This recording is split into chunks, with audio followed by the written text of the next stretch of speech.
Welcome, everyone, to the MMA Happy Hour podcast. I am Kyle Anthony, your host for today. We are talking UFC 321, headlined by Tom Aspinall and Ciryl Gane. We're going to be breaking down 4 plays here on the show today. Now, listen, last weekend, we found out that RDR is a fraud. Now, I don't care if he was sick coming in, as he claimed in that main event, or he broke his hand, wherever it was. It was an absolutely terrible, terrible fight for him.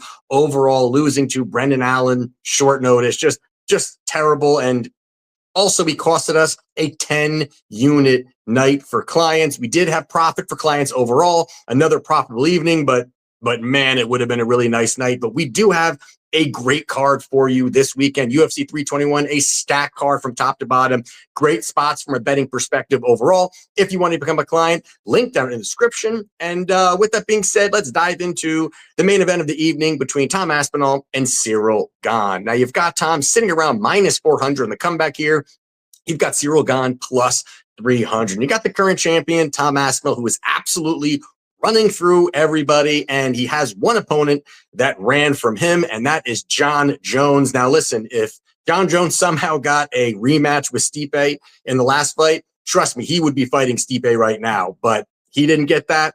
He would have to fight Tom. He ran for the hills, and we've got Tom Aspinall sitting here now as the current champion. But overall, Tom Aspinall might be one of the most dangerous heavyweights we've seen because he's so well-rounded. He's got fantastic boxing overall, great hand speed, big-time power, and then also he's got the ability to find submissions, look for takedowns, and mix it up. And that's something at the heavyweight division is lethal mix, where most guys are really only one thing, or primarily they're all just strikers and just big plotting heavyweights. And the way he moves, it's just very interesting to see and to kind of see how this all plays out. Where on the other side here, you've got Ciryl Gane, and Ciryl Gane is a guy that, presents threats.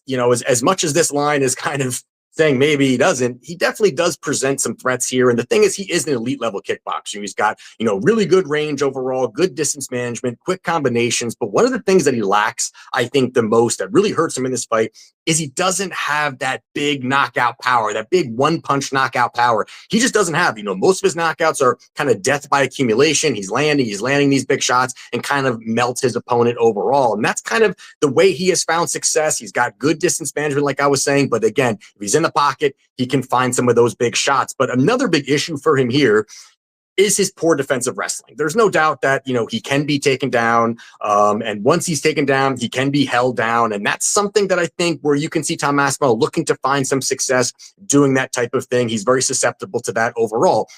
Out of his last five fights, he's been taken down 9 times. Now, the worst part about it is who has taken Ciryl Gane down. Now, a big red flag here is the fact that Alexander Volkov took him down 3 times with 4 minutes of control time. That's terrible for a guy who is a legit straight up kickboxer and found the most takedowns he's found in his entire career. He just sees the same thing that most of us see, that Volkov saw, that he doesn't really have the best takedown defense. He can go out there, he can look for takedowns and mix it up. And even Francis Ngannou, before that, Francis Ngannou went 4 for 5 on takedowns with 8 minutes of control time. And again, these guys are strikers. These guys don't have the wrestling ability, really that Aspinall, really provides. And I thought it was just even more shows his vulnerability and his weakness there. Now, I think early on, there's no doubt that Aspinall can find that big knockout. If they're going to stay in the pocket and trade, I do favor Aspinall big time there. I don't think he needs to, land a bunch here. I think he lands 1 or 2. Ciryl Gane's a guy that wants to work at range, utilize some of his kicking arsenal. And I think that's why Aspinall is going to move forward, cut that distance, smother the kicker, keep Gane on that back foot so we can either look to box or also look for those takedowns. He's got that explosive power, fast hand speed, and it's a tough mix there. But I do think he is going to secure some takedowns. But I think it more comes from if he finds these takedowns, he gets the knockout. I think he's going to ground and pound Ciryl Gane's face into the mat here. I think that he's really going to struggle with any of the pressure that Aspinall brings. Out of the 8 UFC wins for Tom Aspinall, 6 are by knockout. I think the threat of the takedowns and the threat of wrestling will really cause Gane to be very timid in the pocket here. So I do like Tom Aspinall by knockout, but I'm going to take Tom Aspinall inside the first 3 rounds by knockout is plus 110. I love that number. You're going to be plus money in the first 3 rounds. Give me that. So I'm going Tom Aspinall by knockout inside the first 3 rounds at plus 110. The next one here we're going to talk about is going to be Mackenzie Dern, minus 155. And the comeback here, we have Virna Jandiroba. She is plus 130. And before we get into this fight here, quick shout out to our sponsor, Caesars Sportsbook. If you do not have a Caesars account, all you got to do is use promo code Mr. UFC 20X. That's MRUFC 20X. And all you got to do is bet $1 or more, and you instantly receive 20 profit boosts up to $25 each instantly in your account, win or lose on that first bet. I think it's a great offer. So if you want to get involved with that, just use promo code MRUFC20X. Now, with this fight here in the co-main event here, we got Mackenzie Dern versus Virna Jandiroba, and Virna here on a nice run here. She's 6-1 run out of her last 7. She's been able to utilize that wrestling, outpace most of her opponents with just positional, get the takedowns, get control time, and just bank the rounds. And sometimes it's not the sexiest way to win, but she's able to find success doing that and really just grinding out rounds overall. But the issue here is I think this is a very bad stylistic matchup here for Jandiroba. And, the fact that she, her main path is wrestling, and you're about to go up against an elite level jiu-jitsu specialist in Mackenzie Dern. Her BJJ is absolutely fantastic. It's just high level overall. And I don't think that Virna is going to get away from that. It's really who she is. She's got great wrestling. She looks for top control, and she's probably going to look for top control here too and try to win positionally. But sitting in the guard of Mackenzie Dern is not going to be an easy thing to do, where, Dern is very slick when it comes to her jiu-jitsu. She's very opportunistic overall. And, anytime you're on the ground, with Dern, she's going to be looking for this. And the other thing too is that she does very well is even when she's taken down and she's on her back, yes, she's hunting for submissions, but also the fact that she utilizes submission attempts to, try to win positionally, get her opponent to move a little bit, sweeps, reversals, transition to a better position. And that's something that once she's in a better position, normally she does find those submissions, or opponent is in big trouble. And she does have bad takedown defense, but it's because she does not care to be on her back. She believes that if we go to the ground, she is going to be the one coming out victorious, whether it's banking the round and winning that round or finding that submission victory. Now, on the feet, I think Dern's the better striker here, and we're seeing her consistently get better and better fight after fight. I think that she's rounding out her game a little bit more. You're talking about just pure striking overall. I think she has the ability to be the better striker, and she's a harder hitter, has the more power. And I think that that's really where it's, her aggressive forward pressure. I don't really see where Virna finds much success, where she's going to be struggling to look for takedowns, or does she keep it on the feet and try to, outbox Mackenzie Dern, or does she take her down and try to win positionally and then have to deal with the submission attempts here? Virna now going to be 38 years old soon. You've got Dern 32 in her prime here. I think that this is a great spot for Dern. I think she can find that submission victory or just win on the scorecards here. But I do like Mackenzie Dern to get the job done and become the champion. Next fight here we're going to talk about is going to be Nasrat Haqparast. He is minus 110. The comeback, we've got Quillan Salkilld. He is also minus 110. So we've got a pick and price tag here. This is an interesting fight here because you've got a UFC vet in Nasrat, and then you've got this, kind of hyped rising prospect here in Salkilld. And, Nasrat has solid striking overall, good boxing, fast hand speed, can mix it up, has good distance management overall. And he does have, the big experience advantage. And that's something that is going to be interesting to see kind of how that plays out, because he has, 14 UFC fights, been in this for many years. And now you got Salkilld, who's starting to get into the UFC, starting to kind of get a name for himself overall. Salkilld only has 2 UFC fights, but he's pretty well-rounded, and what he has is a great path to victory here, and it's going to be the wrestling. He really can implement it well. He can push that type of pace. He's very aggressive overall when you're talking about just, having that, that game plan of looking to get this fight to the ground. He tucks takedowns very well behind combinations overall. And the one thing here that if you look at stats and you just kind of say, hey, look, Nasrat has a 84% takedown defense. Hey, that's pretty good. That To me, that number, and I'm going to have to explain why, but I think that number is off. I think it's a little inflated, and it looks a little bit better than it actually is, because he hasn't really had to deal with someone who's going to push this type of pace and have this kind of wrestling ability. Nasrat just hasn't had to face anyone like that over his last 7 fights. Only 4 of them, I should say only, but out of the 7 fights, 4 of them he didn't even have to defend a takedown. The opponent never shot. Out of the other 3 fights, one of them was King Green. He shot 1 takedown. That was it, like a half-hearted takedown.